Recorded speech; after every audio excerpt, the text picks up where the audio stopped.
I've said it before and I will say it again. The statistics show that less than 50% of African Americans will ever leave the United States of America. And while the statistic says that this is based on economic disparities, somehow the math ain't mathin'. Black Americans have the most powerful spending impact in America, but somehow they can't travel outside of the country because they can't afford to. To me, this is based on several things, but the biggest thing is mindset, and the mindset around financial readiness. In this video, I want to talk about 3 things you can do today to prepare yourself to move abroad. If you're new here, my name is Ashley. On this channel, Ashley in Africa, I talk about my experience moving, living, and doing business on the continent of Africa. I also share tools. If you're not new here, welcome back. Thank you for your support. But make sure you're subscribed. Look at the button below. Make sure it's red or it's not red and you're subscribed to the channel. I really appreciate every like, every share, and every subscription. It means so much to me. In this video specifically, I want to give you 3 things you can do today to financially prepare to move abroad. And of course, I have my notes. Let's get into it. The first thing that you can do today is to assess your finances. What does that mean? What does that look like? Pull out your bank statements, pull out your Cash Apps, pull out your Venmo, your PayPal. How are you spending your money? Most banks nowadays, whether, they're retail banks or they're digital banks, give you an opportunity to see the breakdown of your financial spending. Take a look at that. Look at that for the last 6 months, even the last year. What do you spend the majority of your money on? And where are you surprised? Where could that money go? Or how could that money be allocated elsewhere? One of the things that I used to do and would oftentimes be ridiculed or get picked on about from my family and friends, I was constantly looking at my bank statements. Once we had apps, I was looking at my bank accounts every day and tallying up and calculating how much money I had in the bank. I also was very serious about paying my bills first and then everything else to follow. Bills first, savings and investment second, and then the rest was play fun. And these habits took time to develop, don't get me wrong. In fact, it was almost 10 years ago where I had to file bankruptcy after owing almost $1 million in debt. I was involved in real estate market, doing renovations, selling homes, and had, got caught up in the 2008 real estate crisis in America, and really my entire world came from under me. But luckily enough, I was young enough to be able to take the mistakes that I learned and apply them to review and understand my relationship with money and how I could make it better. And so that's the first thing that you can do today. Review those finances and figure out what's really going on. How are you really spending your money? And then the second thing is, once you identify where you're spending most of your money, where are you spending unnecessary money? Most of the time, this is where we're spending on takeout, on going out to eat, maybe on going to the club and buying a round of drinks for everyone, or maybe it's shopping online, tedious, being bored, and just scrolling through and shopping on Amazon.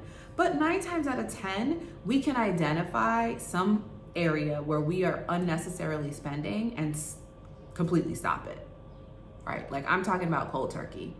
Not talking about progressively or you can do that too. Either way, it has to be done, right? Like, cut it quickly at the arm. It's kind of like smoking, right? Either you can smoke 1 cigarette a week or just cut cold turkey, because ultimately what you do know is the purpose of you stopping that unnecessary spending is going to allow you to reach your goal, right? So just stop.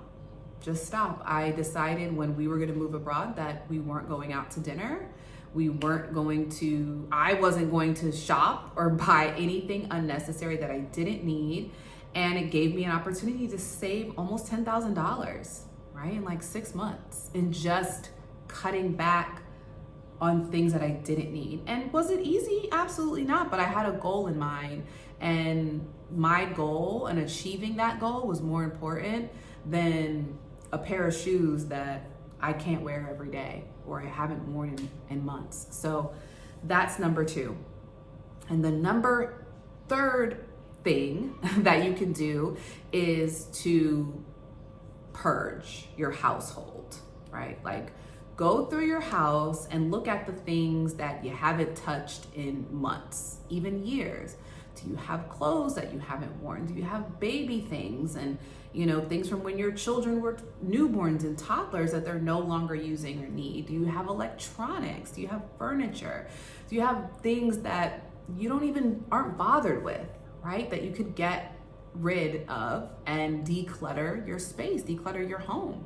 You can actually monetize these things, right? So you can have a garage sale or place them up on a Facebook marketplace or, whatever, Facebook groups, and sell things that you no longer need, or donate them to people that do need them, right? Like, not only is this a process that is something that prepared me for life abroad, but it also prepared me mentally for how I want to live while I am abroad. We live a very minimalistic lifestyle. We spend most of our money on entertainment now, because now we can go out to eat and we can afford to go out to eat because everything is so economical, and we can travel to Zanzibar because it's so close, 2-hour ferry ride. And we can do those things now that I made the sacrifice in advance to financially prepare for that. So the minimalistic lifestyle that starts and that begins with going through the things in your home and releasing the things that you don't need will invite in a peace and an ease around understanding that you really have everything that you need already. Right? So those are the 3 ways that you can prepare to financially live abroad today. Assess those finances and cut out unnecessary spending. And then while you're at it, get rid of the things in your home that are no longer serving your highest good. So not only are these things, as I'm saying it, great to prepare you financially to move abroad, they're just great tools to prepare you financially for any goal that you have in achieving financial freedom and not working until the last day of your life. Like, nobody wants that.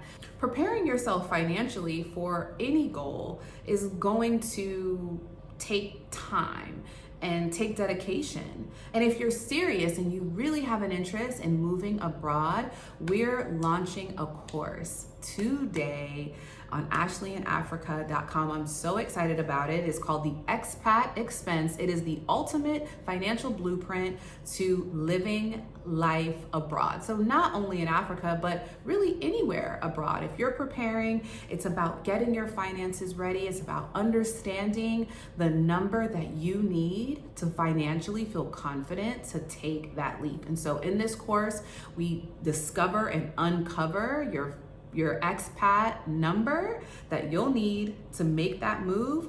Will help you to go through your finances and identify these areas of unnecessary spending that you can cut out of your day-to-day. And I will share the personal tools that I use to help me calculate what my cost of living abroad would look like. And I did it just by using the internet. So I'm gonna share all of those tools with you in this course, the Expat Expense. The link is below, and our launch price is $89. It is over a $500 value of things that we will be providing in the course. But for our launch special, we're selling it for $89, and the price will go up to $189 pretty soon. So I'd go ahead and register your spot now. If you know anyone that would value from the information that I share, please feel free to share this video with them. And let me know in the comments, what are some of the things that you could stop spending on that are just really hard, right? Like, I get it. At some point, it used to be my nails. But